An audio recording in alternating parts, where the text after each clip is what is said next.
I was on a layover in Salt Lake City and I saw this really cute girl on Facebook. It said horse trainer. I was in the market for a horse trainer. So I sent her a message and I said, hey, I see you're a horse trainer. I have these 3 horses that need to get started. What's your schedule? Would you be willing to come out to Montana for 30 days? The conversation just went from there, and basically within that same night, a few hours, we had a plane ticket bought. I was gonna fly across the country. And that's how I got her to come out to see me.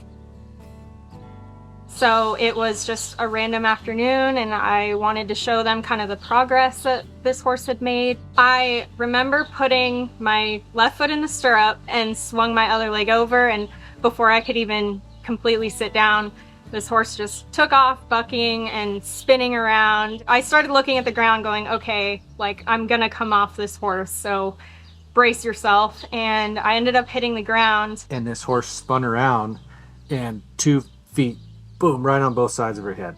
The 3rd jump just landed right on the middle of her shin and just snapped it in half. I immediately knew my leg was broken, and he kind of pulled me off to the side of the little arena. And then stuck her in the backseat of my pickup, and we drove.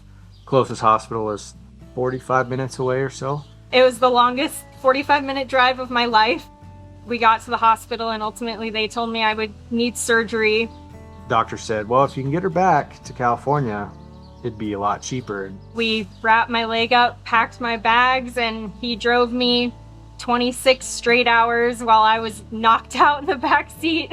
So to have him just so quickly just say, I'm gonna drive you home, was huge.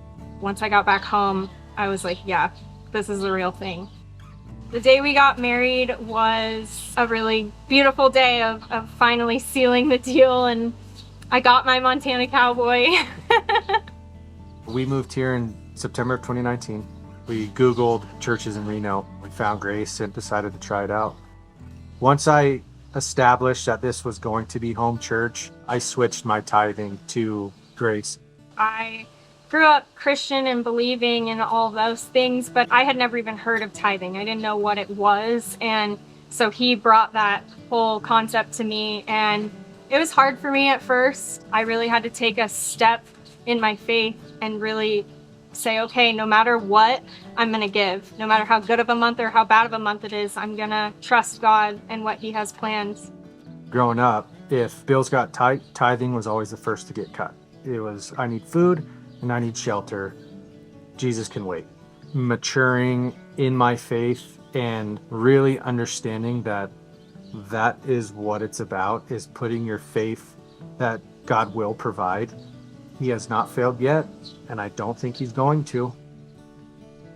Figuring that out and having that click in me was life-changing. Now it's, how much can I give? It hurts, but can I give more? Can I give 12%, 15%, 20%? We'd love to buy a house, but right now, most of our money is going towards tithing. It just is not in the cards right now. That is a big thing that God will provide in his time, not in our time.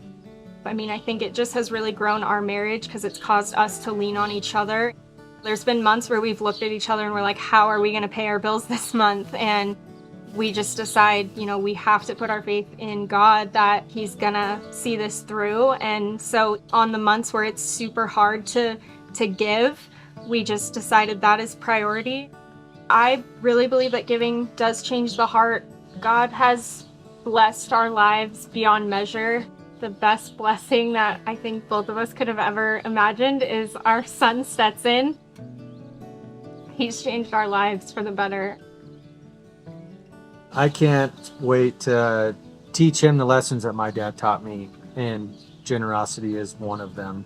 Once you put your faith in God and he delivers like he always will, it builds your confidence in your faith to then give more, to watch God fulfill his promise that he will fill every single time.